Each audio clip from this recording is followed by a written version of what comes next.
¿Alguna vez has recibido un aviso serio? Los avisos pueden tomar diversas formas. Puede ser que alguna vez las circunstancias de la vida te hayan dado un serio aviso. Puede ser que hayas tenido una advertencia al recibir una nota de un examen o el resultado de tu trabajo, o tal vez que el jefe te ha llamado a su despacho y no precisamente para darte un aumento. O puede ser que hayas recibido una comunicación de parte de alguna persona. Todos estos y otros son serios avisos que en ocasiones recibimos en la vida. Ahora, hay un aviso que casi todos hemos recibido alguna vez. Una carta certificada. Y normalmente cuando recibes una carta certificada es un aviso serio que se utiliza para el que la envía quiere estar seguro de que el receptor la recibe. La mayor parte de las veces estas cartas certificadas son avisos de corrección. Y normalmente suele haber dos destinatarios en este país que se caracterizan por enviar cartas certificadas. Uno, la Hacienda Pública. El otro, ¿sabemos cuál es? La Dirección General de Tráfico. No me miréis extrañados. ¿Nunca has recibido un aviso en el que pone una multa? Bueno, tal vez algunos nunca no. Otros sí, otros más veces de las que les gustaría reconocerlo. Son serios avisos y no suelen ser nada bueno. Ahora, en esta mañana vamos a ver otro tipo de aviso, que es un serio aviso también. Y no va a ser en forma de carta certificada, sino por medio de una parábola, por medio de las palabras de Jesús mismo. Y el mismo Jesús certifica esta advertencia y se asegura que llega a las personas indicadas. Abramos nuestra Biblia en el Evangelio de Marcos, capítulo 12, donde en los versículos 1 al 12 vamos a ver por medio de la parábola de los labradores malvados el rechazo a Dios. El rechazo a Dios. Y esta parábola es un serio aviso para los que rechazan a Dios. Comenzamos leyendo en Marcos capítulo 12, versículo 1, dice así: entonces comenzó a hablarles en parábolas, es Jesús. Un hombre plantó una viña y la cercó con un muro, cavó un estanque debajo del lagar y edificó una torre. La arrendó a labradores y se fue de viaje. Al tiempo de la vendimia envió un siervo a los labradores para recibir de los labradores su parte de los frutos de la viña. Pero ellos, echándole mano, lo golpearon y lo enviaron con las manos vacías. De nuevo les mandó otro siervo, y a él lo hirieron en la cabeza y lo trataron vergonzosamente. Y envió a otro, y a éste lo mataron. Y así con otros muchos, golpeando a unos y matando a otros. Todavía le quedaba uno, un hijo amado. Y les envió a este último diciendo: respetarán a mi hijo. Pero aquellos labradores se dijeron entre sí: este es el heredero, venid, matémosle, y la heredad será nuestra.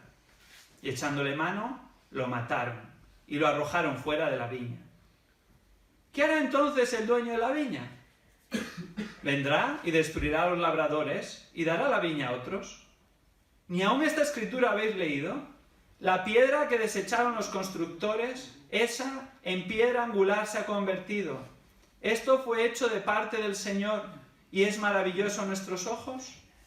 Y procuraban prenderle, pero temían a la multitud, porque comprendieron que contra ellos había dicho la parábola, y dejándole, se fue. En estos versículos que acabamos de leer, contemplamos un serio aviso para los que rechazan a Dios. Este serio aviso toma forma de parábola, y es el mismo Jesús el que transmite por medio de su boca este aviso a los que se estaban oponiendo a él. Recordemos, Jesús está por tercer día consecutivo en Jerusalén, en lo que se ha llegado a conocer o denominar como Semana de Pasión o Semana Santa. El primer día en Jerusalén entró aclamado, la entrada triunfal, y llegó hasta el templo desde donde echó un vistazo sobre la ciudad de Jerusalén. Eso lo encontramos en los primeros 11 versículos del capítulo 11 de Marcos. El segundo día, en Jerusalén, volvió al templo, pero en esta ocasión para echar a los mercaderes y cambistas que con el permiso del sumo sacerdote habían convertido la casa de oración de Dios en cueva de ladrones.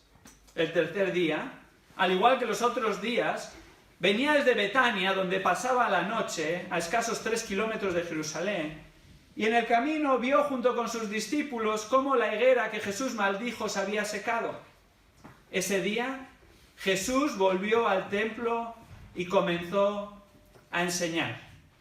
Y ese día, ese tercer día, en el cual encontramos esta parábola, justo antes de haber pronunciado esta parábola, este serio aviso, los religiosos de aquella época habían cuestionado la autoridad de Jesús. Justo los versículos que concluyen el capítulo 11 de Marcos. Estos religiosos eran los representantes del Sanedrín. El Sanedrín era el órgano de gobierno judío para los temas civiles principalmente y religiosos. Y este Sanedrín estaba personificado en un grupo representativo compuesto de los 3 grupos que formaban el Sanedrín: principales sacerdotes, escribas y ancianos. Y ellos hacen una pregunta a Jesús, versículo 28 del capítulo 11. ¿Con qué autoridad haces estas cosas? ¿O quién te dio la autoridad para hacer esto? No es una pregunta interesada en la respuesta, sino es una pregunta maliciosa, cuestionando la autoridad de Jesús. La respuesta de Jesús fue otra pregunta que encauzaba en la dirección adecuada su pregunta. Si eran capaces de responder a la pregunta de Jesús, su pregunta quedaría solventada. ¿Qué les dice Jesús? El bautismo de Juan, por extensión, el ministerio de Juan como profeta, ¿era de Dios o de los hombres? Vemos que los miembros del Sanedrín no saben qué contestar. Si decían del cielo, entonces, ¿por qué os opusisteis? Y si decían de los hombres, las multitudes se les echarían encima porque todo el mundo reconocía que Juan el Bautista había sido un profeta de Dios. Así que se movieron por conveniencia y no por convicción y respondieron: no sabemos. Ante lo cual Jesús les dijo: yo tampoco entonces contestaré a vuestra pregunta. Una pregunta maliciosa. De lo que no había duda es que ellos se oponían ferozmente a Jesús y tras este incidente una vez más llegaron a la misma conclusión, que querían destruirle y buscaban cómo deshacerse de él. Esto no es algo nuevo. En el capítulo 11, versículo 18, vemos que después de que echa Jesús a los mercaderes y a los cambistas del templo, los principales sacerdotes y los escribas buscaban cómo destruirle. No comienza ahí la oposición, sino que en Marcos capítulo 3 y versículo 6, después de las primeras preguntas maliciosas que le hicieron oponiéndose, y tras la curación del hombre de la mano seca en el día de reposo, los fariseos salen, se juntan con los herodianos, el poder político, y comenzaron a tramar en contra de Jesús para ver cómo podrían destruirle. La sentencia había llegado antes del veredicto, algo a lo que estamos acostumbrados hoy en día también en nuestra sociedad injusta. Ellos se oponían ferozmente a Jesús, no les interesaba lo que Jesús hacía, no les interesaba lo que Jesús decía, no tenían interés genuino en comprobar si verdaderamente era el Mesías como él afirmaba, sino que deseaban destruirle y estaban buscando el momento, la excusa perfecta que justificase su sentencia sin veredicto. Justo a continuación de esta pregunta sobre la autoridad de Jesús, Jesús les va a dar un serio aviso. Y concretamente en esta parábola Jesús está dirigiendo el aviso a los oyentes inmediatos, que son los miembros del Sanedrín, los líderes religiosos. Pero por extensión vamos a ver que este también es un serio aviso para los que igualmente rechazan y se oponen a Dios, en cualquier época de la historia de la humanidad, incluso hoy en día. Vamos a ver por medio de esta parábola de los labradores malvados el rechazo a Dios. El rechazo a Dios. Y en primer lugar, el rechazo a Dios se manifiesta en que los siervos de Dios son rechazados. Los siervos de Dios son rechazados. Lo vemos en los primeros 5 versículos. Y vemos que ante la creciente oposición, Jesús comienza en primer lugar a hablarles en parábolas, versículo 1. Entonces comenzó a hablarles en parábolas. Una parábola es la transmisión de una verdad abstracta por medio de cuestiones cotidianas, concretas y prácticas del día a día. Y Jesús había empezado a hablar en parábolas anteriormente. Había empezado a enseñar en público en parábolas tras su primer año de ministerio. Esto lo encontramos en Marcos capítulo 4, versículo 1. Y precisamente la razón que da Marcos 4 por la que empezó a hablar en parábolas fue por la creciente oposición de los líderes religiosos después de un año de ministerio. Se iba a cumplir lo que el profeta Isaías afirmaba en Isaías capítulo 6. Ahora Jesús comienza a hablar en parábolas de nuevo. Marcos solo recoge una, que es la que vamos a ver en esta mañana. Pero en los evangelios sinópticos, en los otros evangelios que relatan el mismo hecho, nos muestra que había más de una. Concretamente, Mateo recoge las 3 parábolas que Jesús enseñó en esta ocasión. Por eso Marcos dice, comenzó a hablarles en parábolas, hubo 3 parábolas, pero Marcos solo resalta una. ¿Cuál es esta parábola? Es la parábola de los labradores malvados. Y la parábola comienza relatándonos cómo se estableció la viña. Fijémonos, versículo 1 continúa diciendo: un hombre plantó una viña y la cercó con un muro, cavó un estanque debajo del lagar, edificó una torre, la arrendó a labradores y se fue de viaje. El comienzo de la parábola es sencillo y claro. Un hombre separa parte de su terreno para plantar una viña. Planta vides en aquellas tierras. Coloca una cerca, es decir, una valla, para protegerla de ladrones y de animales. No solo hace eso, sino que equipa el terreno adecuadamente. Observamos, proveyó un estanque con agua, un lagar, que es el lugar donde se pisaban las uvas y se recogía el jugo extraído. Pero no solo eso, sino que también construyó una torre, que tenía un doble propósito. Por un lugar se colocaba un vigía para vigilar que los ladrones ni los animales acecharan la viña, pero por otro lugar, en la parte inferior de la torre, servía de almacenaje para los frutos recogidos.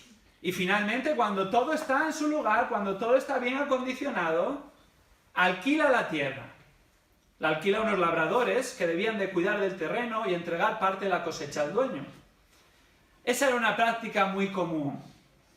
Y así el dueño se podía ir tranquilo, había dejado todo en orden en manos de los que lo iban a cuidar. Esta imagen, esta parábola, era conocida, común, a todas las personas que estaban escuchando a Jesús. No se puede pasar por alto, sin embargo, la semejanza entre esta parábola y la que encontramos en Isaías 5, en el Antiguo Testamento. En Isaías capítulo 5, versículos 1 al 7, nos explica quién es quién en esta parábola. La Biblia se interpreta por las propias Escrituras en primer lugar. Y no hemos de estar haciendo cábalas. ¿Quién será el labrador? ¿La torre tendrá un significado oculto detrás de ella? Esa no es la intención. Realmente está contando una historia. La parábola normalmente tiene un punto principal que es con el que nos tenemos que quedar. Pero en este caso las Escrituras nos arrojan más luz al respecto. Isaías 5 ya nos habla de una parábola en esta línea y nos ayuda a entender lo que Jesús les está diciendo. El hombre, dueño de la viña, que la plantó e hizo todo lo posible para que produjese buen fruto, es Dios mismo.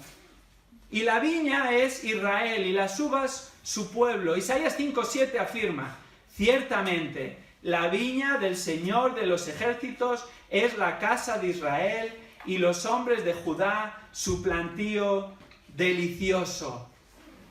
Está hablando Israel.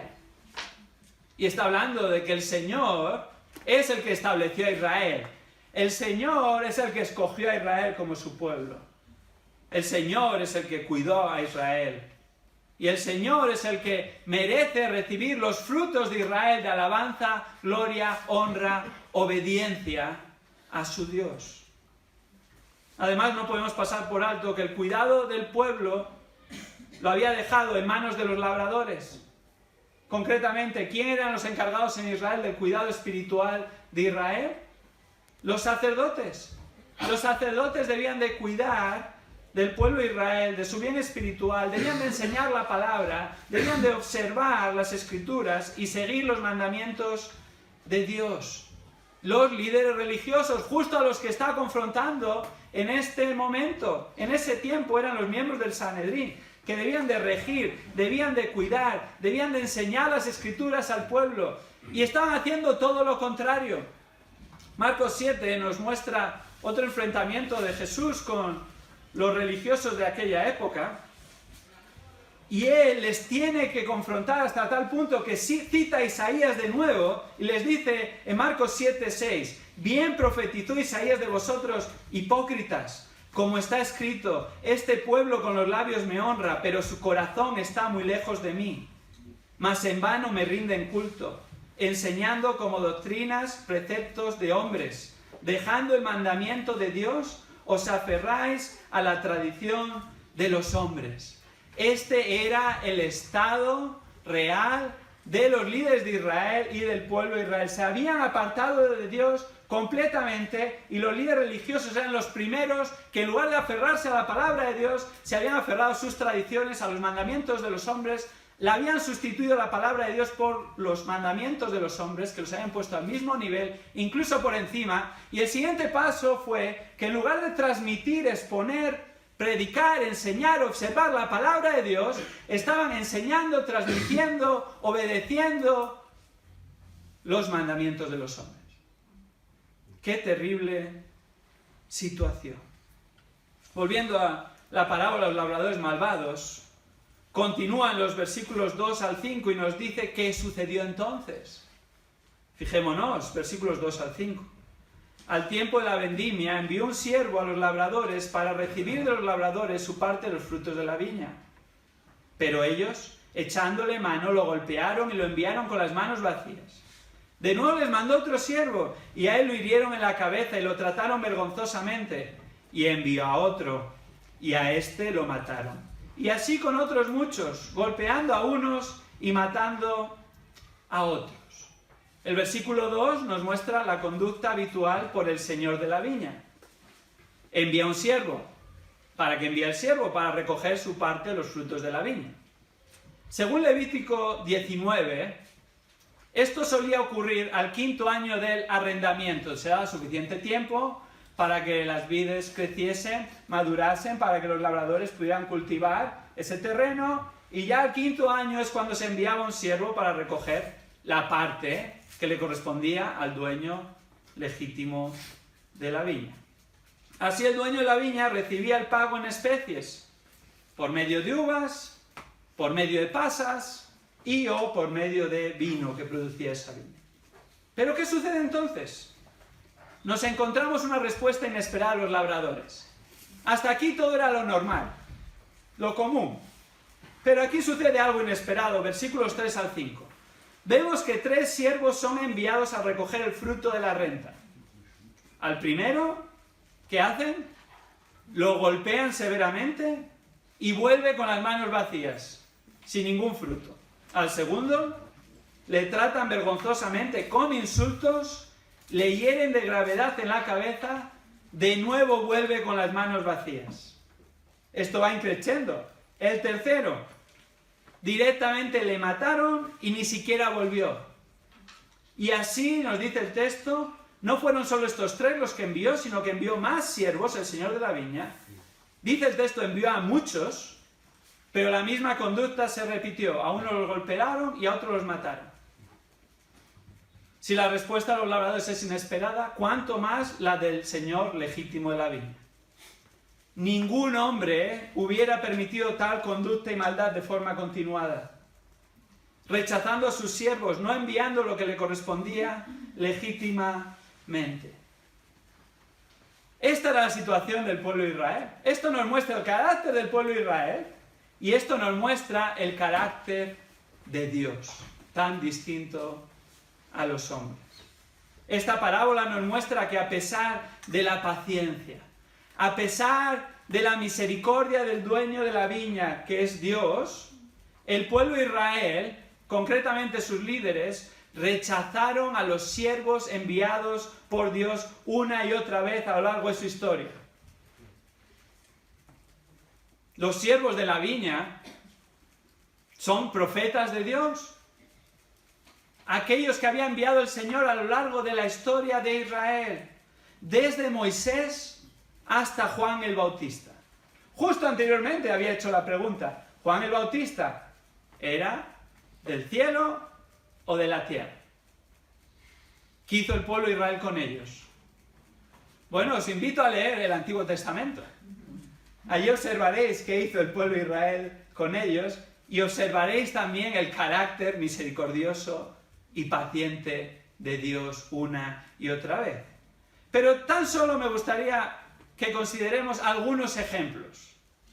Jeremías, conocido como el profeta llorón en algunos círculos. Bueno, tal vez si nos pasase a nosotros lo que pasó a Jeremías, probablemente lloraríamos más y nos lamentaríamos más. La situación era totalmente deprimente. Pero fijémonos, Jeremías fue constantemente maltratado. Jeremías fue acusado falsamente de traición. Jeremías fue echado a una cisterna. Y según la tradición judía fue apedreado hasta la muerte por su propio pueblo. Por dar solo algunos ejemplos. Si lees Jeremías, vas a encontrar que esta oposición fue redundante y continuada. Un siervo de Dios rechazado por Israel. Amós, otro profeta, considerado como profeta menor, no porque sea de menor rango que el resto de los profetas, sino porque sus escritos son más cortos. Amós tuvo que huir para salvar su vida. Esto lo encontramos en Amós capítulo 7. Juan el Bautista.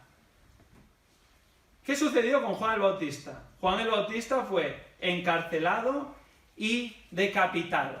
Sí, los judíos no fueron los que ejecutaron esa sentencia, pero los judíos estuvieron a favor de que sucediese y lo permitieron.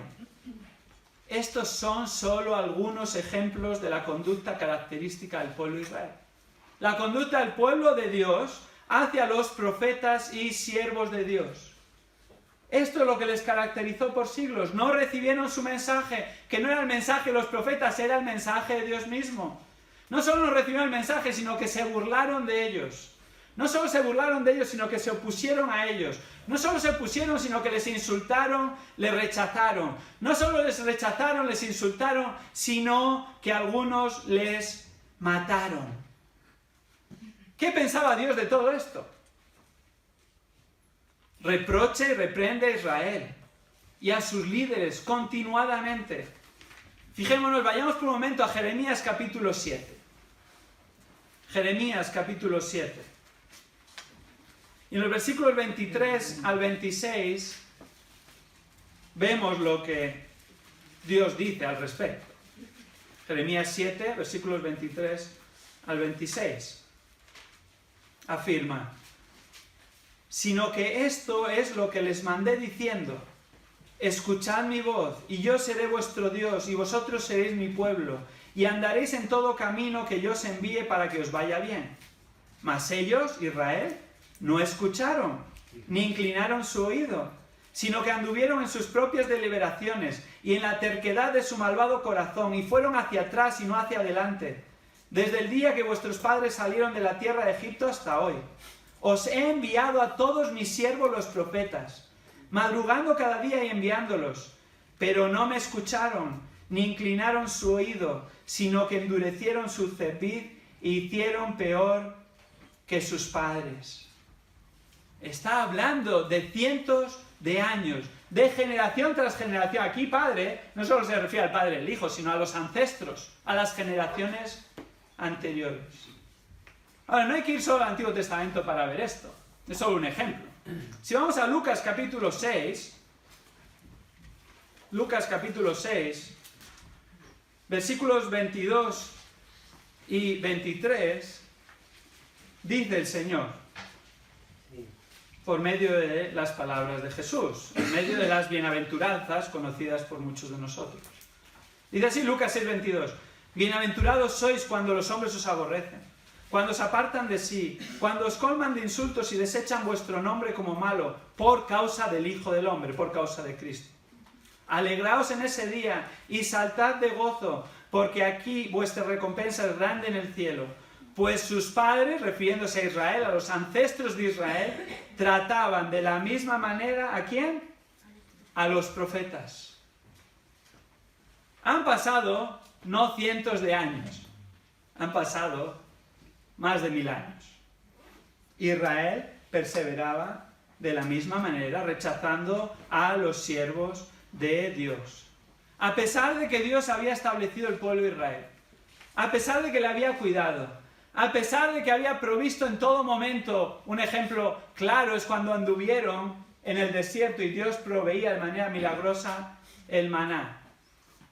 Tanto los líderes como el pueblo de Israel habían rechazado sistemáticamente a los profetas enviados por Dios.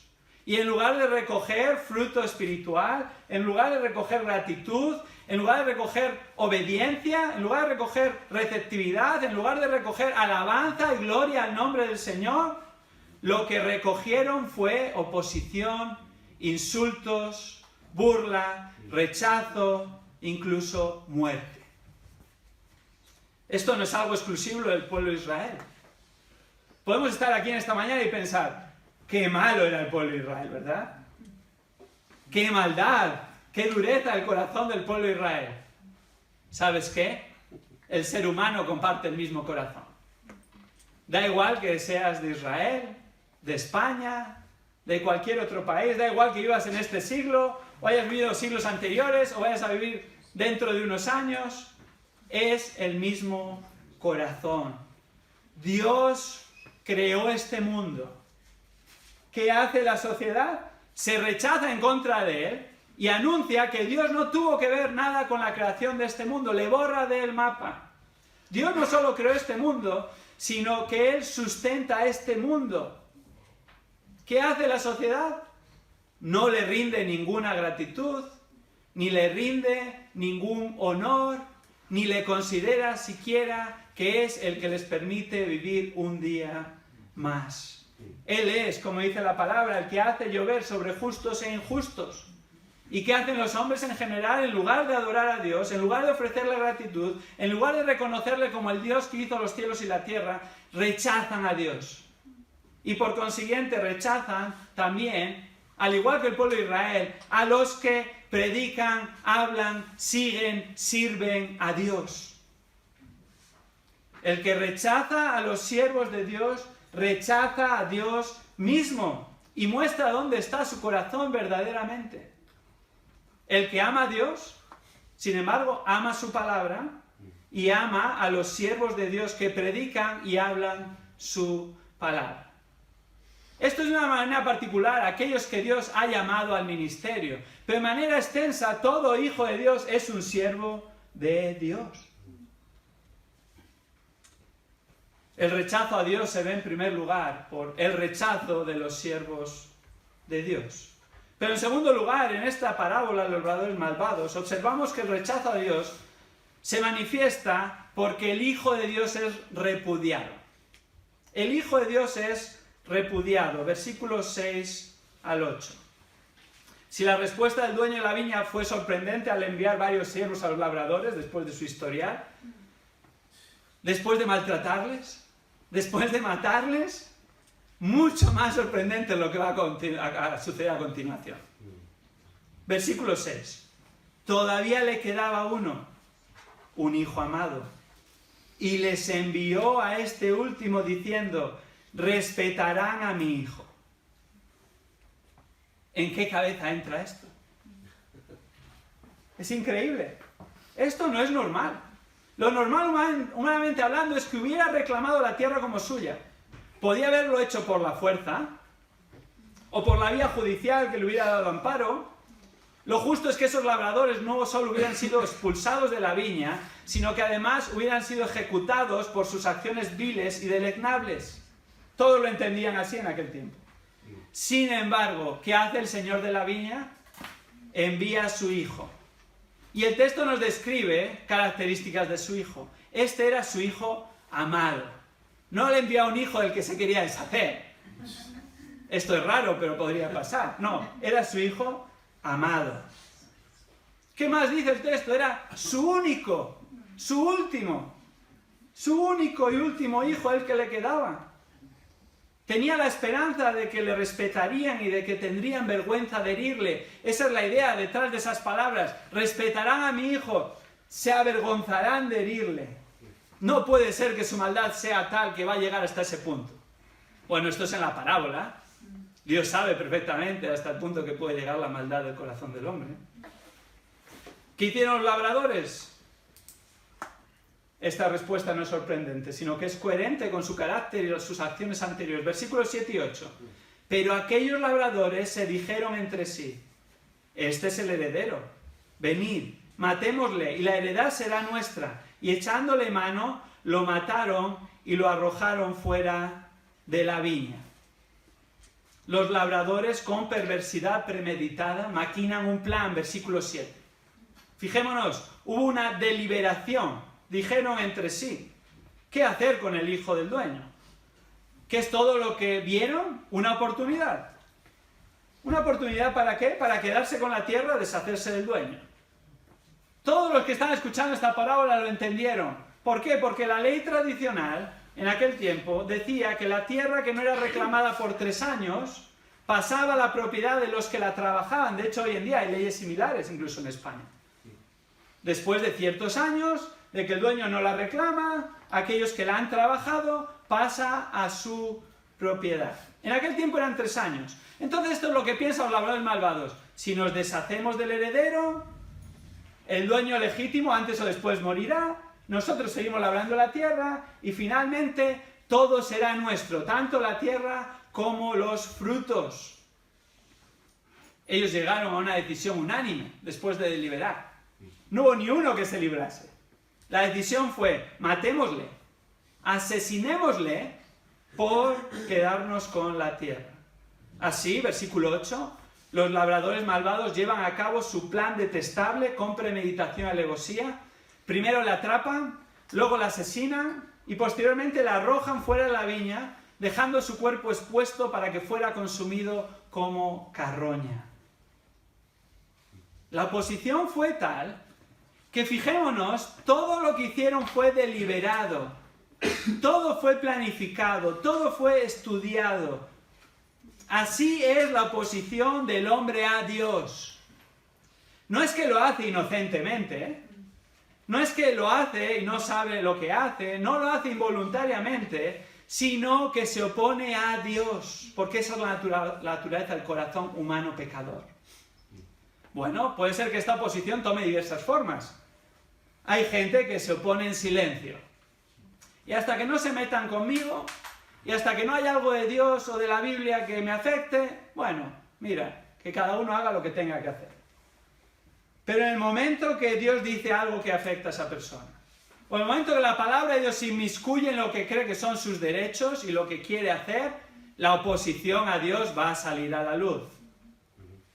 Y hay personas que se oponen abiertamente, hablan en contra de Dios, blasfeman el nombre de Dios, no quieren saber nada de Dios. Pero ¿sabéis qué? Esos dos grupos de personas, que puede ser un resumen de la sociedad actual, tienen el mismo corazón detrás, solo que manifiestan su rechazo y oposición de maneras distintas. Este episodio, esta parábola, ilustra lo que hicieron los líderes religiosos con el mismo Jesús, el Hijo de Dios, enviado por el Padre para salvar a su pueblo de sus pecados. Al igual que sus padres, sus ancestros, habían rechazado, incluso matado a los siervos de Dios, los profetas, ellos estuvieron dispuestos a matar al mismo Hijo de Dios. Esa era la decisión deliberada que habían alcanzado antes incluso de esta última semana de Jesús en Jerusalén. Habían concluido: vamos a destruirle. El veredicto llegó antes que la sentencia. Juan 11 nos relata el complot para matar a Jesús, justo tras la resurrección de Lázaro. Esta fue la decisión definitiva. Juan 11:53 afirma: desde ese día planearon entre sí para matarle. Juan 11:57 dice que los principales sacerdotes y los fariseos habían dado órdenes de que si alguien sabía dónde estaba Jesús, dieran aviso para que lo prendieran. ¿Lo prendieran para qué? Para matarle. Esta era la conclusión a la que habían llegado. Tristemente se cumplió lo que afirma Juan 1:1. A lo suyo vino, al pueblo de Israel, pero los suyos no le recibieron. Los que rechazan a Dios, rechazan a los siervos de Dios y rechazan al propio Hijo de Dios, el Señor Jesucristo. El rechazar a Cristo puede tomar diversas formas hoy en día. Puede tomar la forma de negar su deidad, eso es rechazar a Cristo. Puede tomar la forma de afirmar que tan solo era un hombre bueno, eso es rechazar a Cristo. Puede ser rechazarle como Señor y Salvador, eso es rechazar a Cristo. Puede ser representarle inadecuadamente, no conforme a la palabra y su carácter, eso es, de alguna manera, rechazar a Cristo. Es negar su suficiencia, que es todo lo que necesitas para salvación y santificación, eso es rechazar a Cristo. Es negar su palabra y no estar dispuesto a someterse a ella, eso es rechazar a Cristo. Y hay muchas otras formas diversas y maneras de rechazar al Hijo de Dios. Lo más increíble no es que los líderes religiosos rechazaran al Hijo, tampoco es que el pueblo judío le rechazara, ni lo más increíble es que el corazón humano sigue rechazándole. Lo más asombroso es el carácter de Dios desplegado a través de su plan perfecto. Su gran paciencia para con aquellos que le rechazan. Que no les fulmina al instante, que es lo que merecemos todo ser humano por nuestro pecado. Su misericordia y gracia con aquellos que le niegan, con aquellos que blasfeman en contra de su nombre. Su gran amor al enviar a su Hijo, a su único Hijo, a su amado Hijo, a morir en la cruz por pecadores como nosotros. Juan 3:16 afirma, porque de tal manera amó Dios al mundo, que ha dado a su Hijo unigénito, para que todo aquel que en él cree no se pierda, mas tenga vida eterna. La respuesta de Dios al rechazo de sus siervos, la respuesta de Dios al rechazo de su Hijo es increíble. Paciente, misericordioso, con gracia, con amor. Ahora, esa no es la única respuesta de Dios. Esa es parte de la respuesta de Dios. Pero ese no es el final de la respuesta de Dios. Porque Dios no solo es amor, que lo es, y gracias a Dios por ello, ¿verdad? Si no, no estaríamos aquí ninguno de nosotros. Dios no solo es paciente, que lo es, y gracias a Dios por ello, que ha tenido paciencia y sigue teniendo paciencia con nosotros, ¿verdad? Dios no solo es un Dios de gracia, gracias a Dios por ello, hemos sido salvos por gracia, por medio de la fe, y esto no de vosotros, pues es don de Dios, no por obras para que nadie se gloríe, como afirma Efesios 2, 8 y 9, sino que los atributos de Dios, el carácter de Dios, incluye más. Dios es santo. No puede permitir el pecado impunemente. No puede lidiar con el pecado. No tiene nada que ver con el pecado y espera que sus hijos traten el pecado de la misma manera que Él lo trata. Dios es justo y gracias a Dios que Él es justo. Y un día va a hacer justicia. Y precisamente los versículos 9 al 11 de este capítulo 12 nos muestra que este rechazo a Dios, este rechazo manifestado por el rechazo a sus siervos, por el repudio de su Hijo, da lugar a la respuesta a tal rechazo. La respuesta de Dios es revelada, versículos 9 y 11. Fijémonos, después de plantear la parábola, que era representativa de lo que estaba pasando, el mismo rechazo que Cristo estaba recibiendo de los líderes religiosos, ahí mismo en ese lugar, Jesús lanza una pregunta, versículo 9. ¿Qué hará entonces el dueño de la viña? Una pregunta está en el aire. Recordemos, Jesús estaba enseñando. Jesús estaba enseñando en el templo. Jesús estaba enseñando en la semana de la Pascua, el templo abarrotado de miles de personas. Estaba en el atrio, en el patio de los gentiles, donde todos podían acceder. Y allí estaba enseñando y las multitudes se habían reunido. Y Jesús, después de decir esta parábola, lanza esta pregunta. ¿Qué hará el dueño de la viña? Si nadie hubiera dicho nada, la respuesta es clara. ¿Qué debería hacer el dueño de la viña? Demasiado había tardado en actuar, dirían algunos. Otros afirmarían, bueno, su paciencia tiene un límite. La mayoría estaría de acuerdo en que antes o después debía de actuar con justicia y equidad. La respuesta era tan clara que las multitudes respondieron. Mateo 21:41, que relata este mismo episodio. Mateo 21:41. Esto es lo que dijeron las multitudes. Unánimemente, nadie alzó la voz diciendo, no, espera un momento. Mateo 21:41. Llevará a esos miserables a un fin lamentable y arrendará la viña a otros labradores que le paguen los frutos a su tiempo. No siempre la justicia popular está en lo cierto, ¿verdad? No porque todos opinen lo mismo es la verdad, pero en este caso tienen razón. La respuesta es la correcta, blanco y en botella. Jesús mismo no podía estar más de acuerdo y lo dice con estas palabras. Volvamos al capítulo 12 de Marcos, versículo 9, segunda parte. Estas son las palabras de Jesús. Vendrá y destruirá a los labradores y dará la viña a otros. Habían tenido muchas oportunidades. El dueño de la viña había sido inmensamente misericordioso. Hasta les había enviado a su propio hijo y ellos le habían desechado. Vendrá, destruirá a los labradores y dará la viña a otros. La parábola se ha acabado aquí.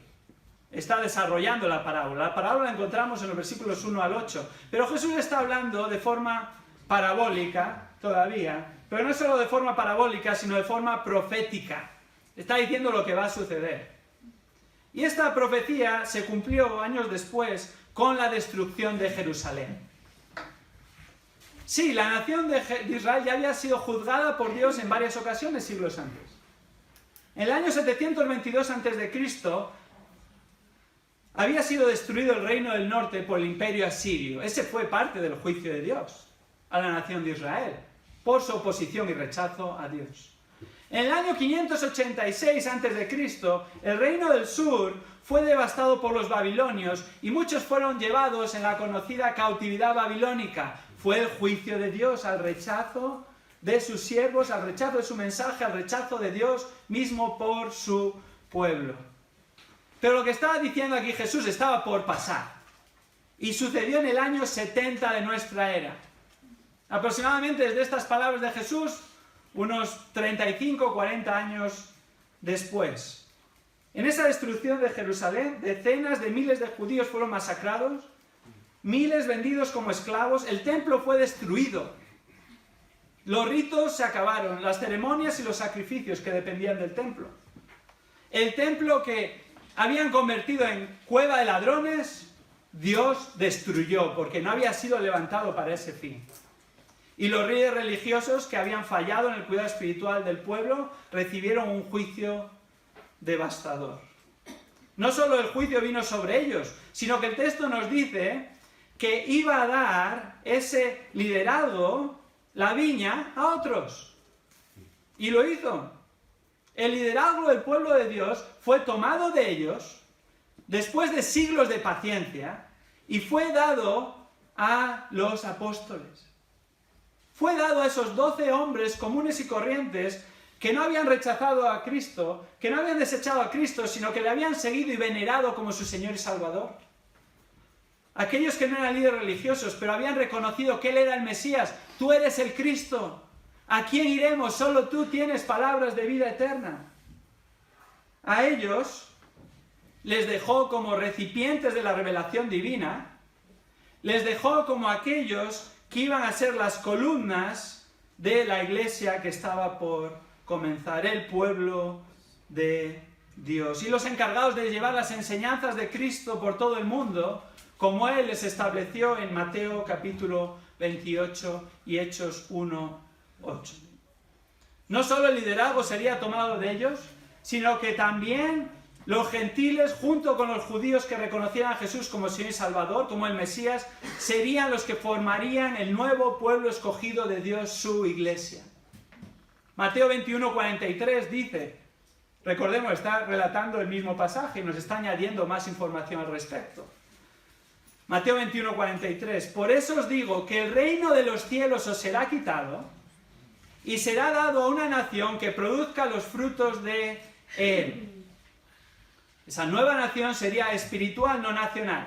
No está diciendo, se lo voy a dar a los babilonios, o se lo voy a dar a los romanos, o se lo voy a dar a los persas, o a los griegos. No.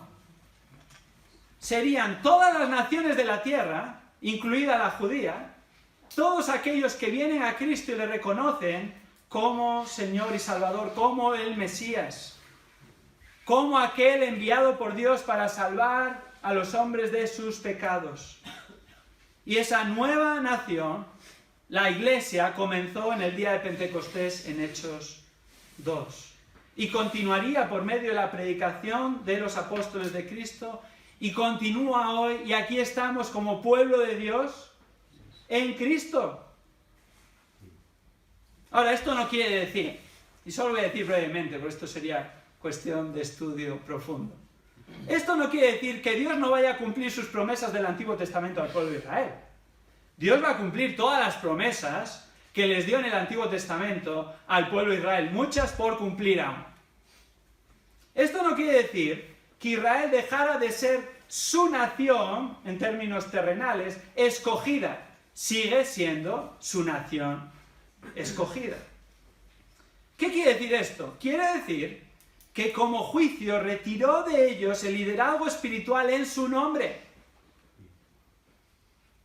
que a su vez amplió su pueblo a todas las naciones por medio de Cristo Jesús, lo cual era el plan desde el inicio de los tiempos, desde antes de la fundación del mundo, pero que no se había desplegado aún. Por eso, por ejemplo, en Efesios capítulo 3 afirma que era un misterio.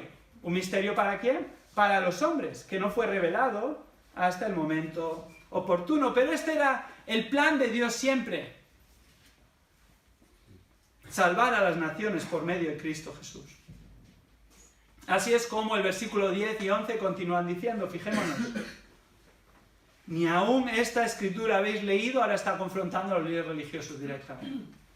Está citando las escrituras. La piedra que desecharon los constructores, esa en piedra angular se ha convertido. Esto fue hecho de parte del Señor y es maravilloso a nuestros ojos.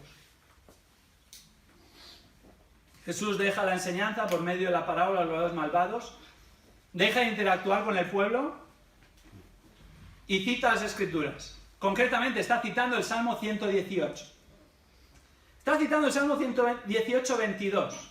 Y el punto de esta cita es la piedra angular. ¿Qué es la piedra angular?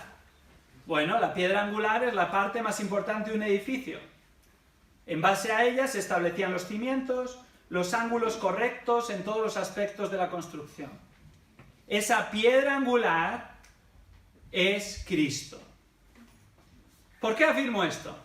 Porque las escrituras lo afirman. Recordemos, las escrituras interpretan las propias escrituras. No estamos buscando significados ocultos detrás de las palabras, inventándolos y diciendo, oh, fíjate, el predicador tiene un conocimiento que los demás no tenemos. Eso no es así. La palabra lo explica. Fijémonos, vayamos por un momento a Hechos capítulo 4.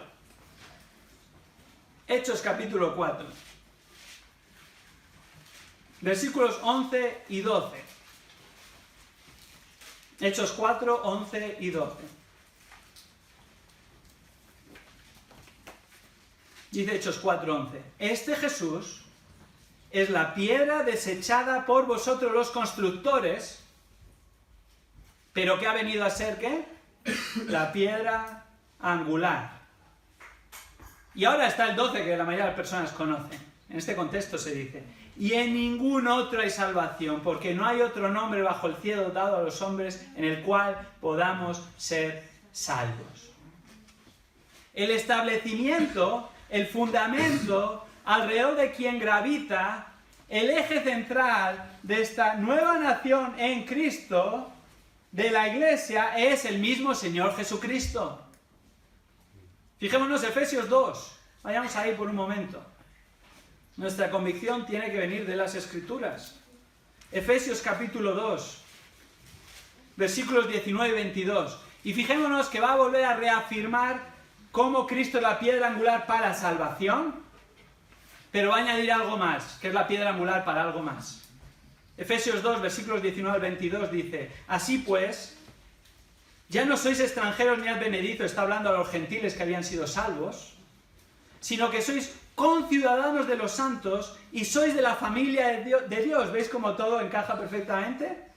Edificados sobre el fundamento de los apóstoles y los profetas, siendo Cristo Jesús mismo la piedra angular. ¿En quién? En Cristo como piedra angular. Todo el edificio bien ajustado va creciendo para ser un templo santo en el Señor, en quien también vosotros sois juntamente edificados para morada de Dios en el Espíritu. ¿Qué está diciendo aquí?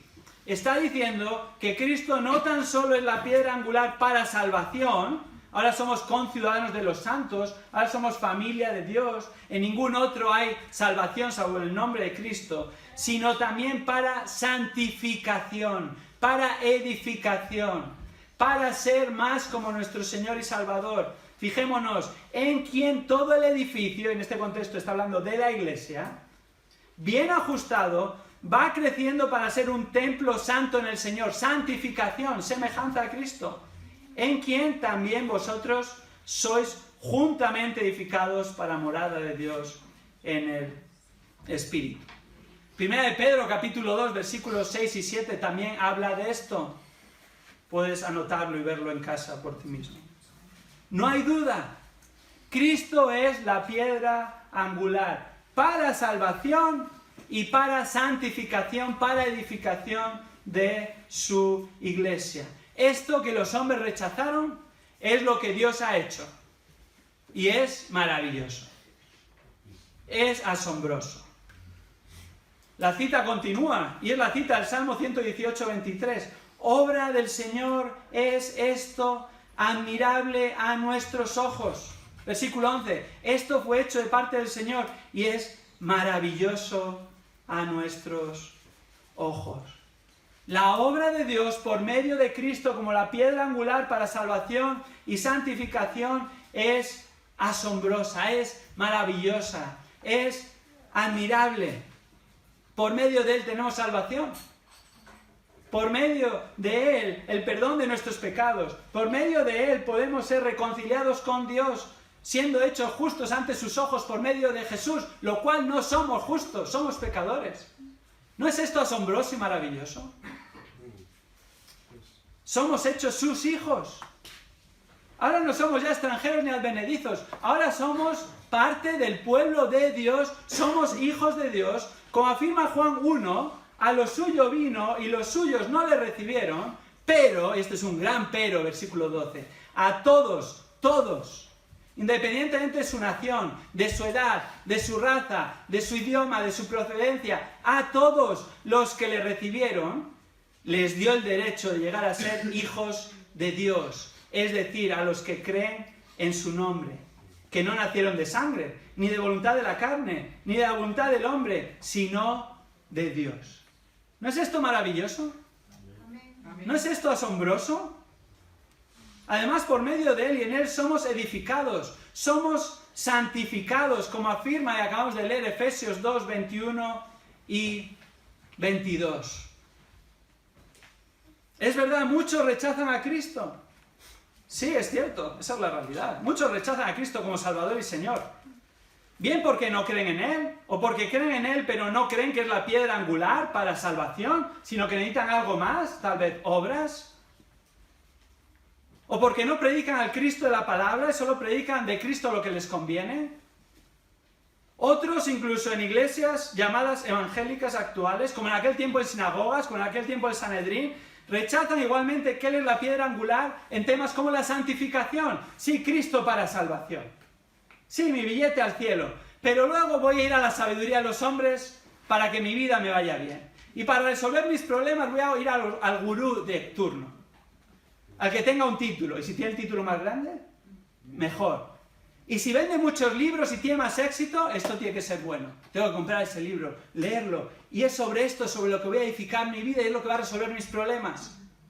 ¡Qué sutil es el engaño! No es así. Y esta semana leía en un periódico de tirada nacional un titular que tenía razón en cierta medida. Y decía, necesitamos más Sócrates y menos ansiolíticos.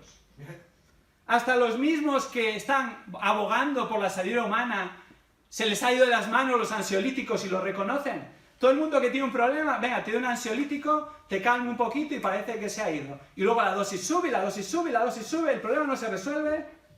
Y está la gente que andan como zombies por la calle cuando tienen problemas. Y los mismos expertos están diciendo, necesitamos menos ansiolíticos. Cierto, pero se equivocan con el diagnóstico como se va a equivocar una y otra vez. Ahora necesitamos a Sócrates. Necesitamos ser más estoicos, ser más duros. Es una generación que ha sido criada y le dan todo lo que querían y claro, en cuanto tiene una adversidad se derrumba, ansiolítico, y es lo que hemos producido por no enseñarle a ser más duros. ¿Es esa la respuesta? No. Necesitamos más de Cristo y menos ansiolíticos. De hecho, esta es la respuesta. Necesitamos solo a Cristo. Porque Él es la piedra angular. Él es el que nos edifica. Él es el que nos consuela. Él es el que nos anima. Él es el que nos enseña. Él es, por medio de su palabra, el que puede solventar matrimonios rotos. Él es el que da esperanza. Él puede cambiar vidas.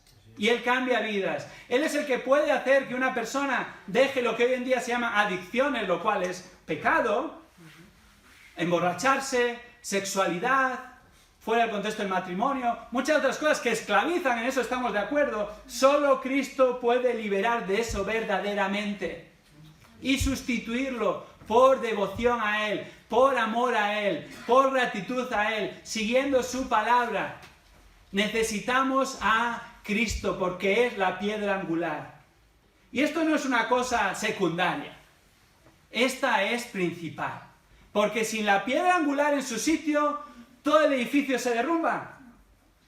¿Cómo podemos pensar que vamos a tener vidas triunfantes en nuestra debilidad si Cristo no es la piedra angular? ¿Cómo podemos pensar que nuestro matrimonio, nuestros hijos, o nuestro trabajo, o nuestras relaciones van a estar en el sitio adecuado si Cristo no es central? Si no seguimos lo que dice Cristo, si no buscamos exaltar a Cristo. Si los cimientos están mal, mira, el edificio se puede ver muy bien desde fuera, pero antes o después se va a derrumbar. Y eso es lo que va a suceder. Yo no quiero estar en ese edificio.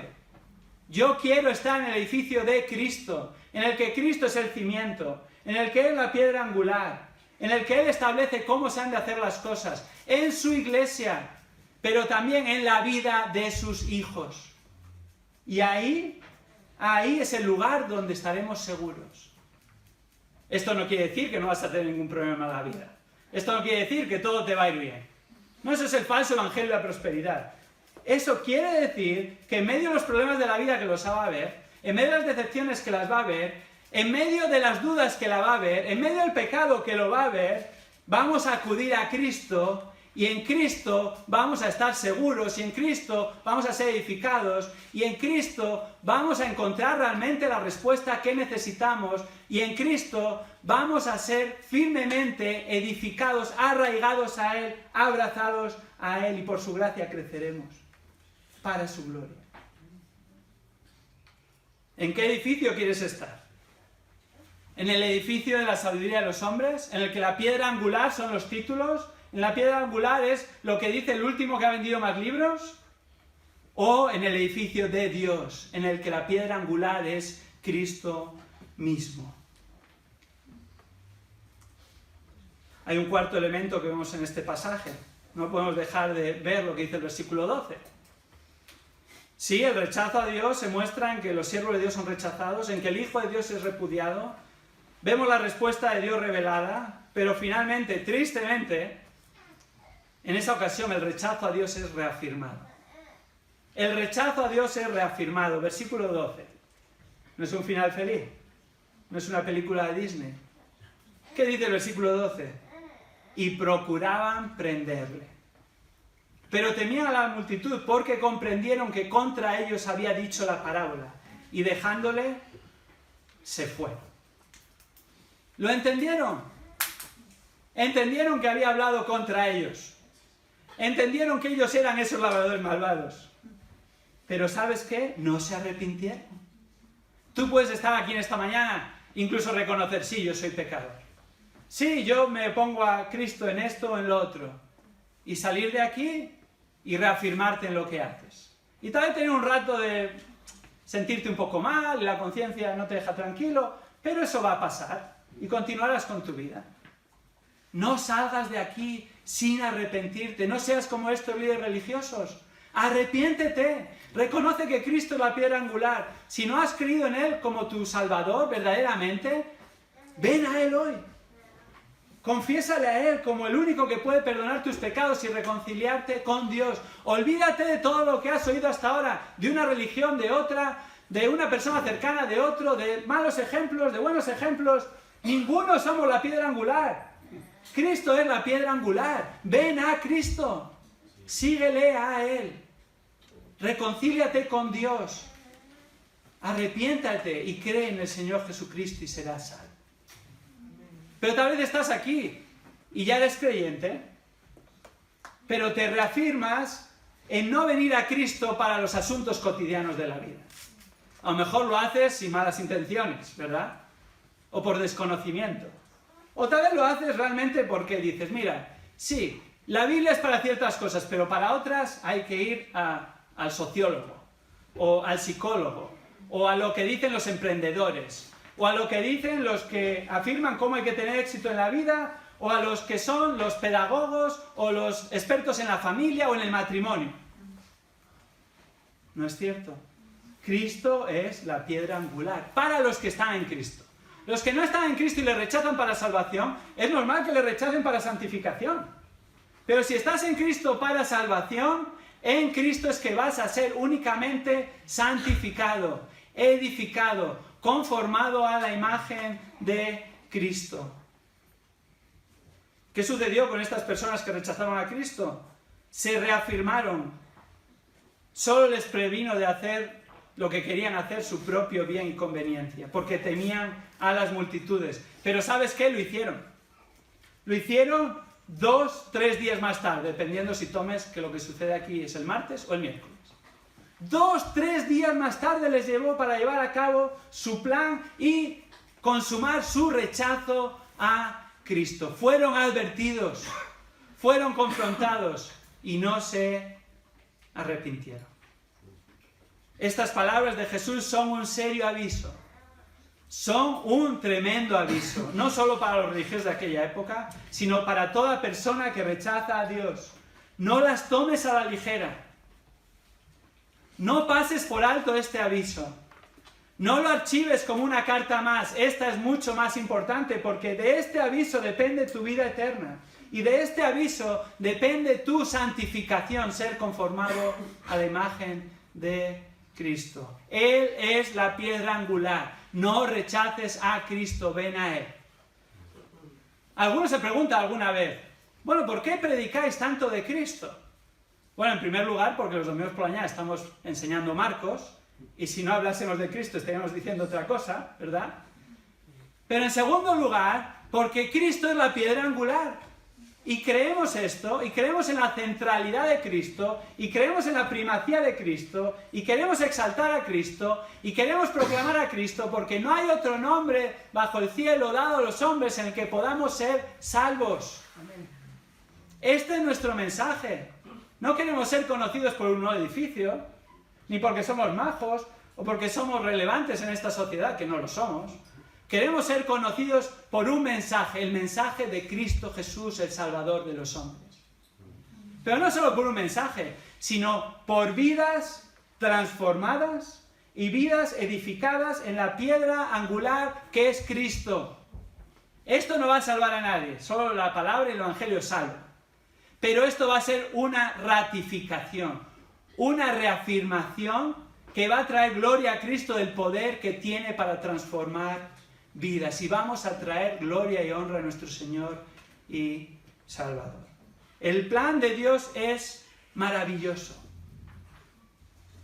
Y es un recordatorio esta parábola, que Dios no puede ser burlado. Un día hará justicia.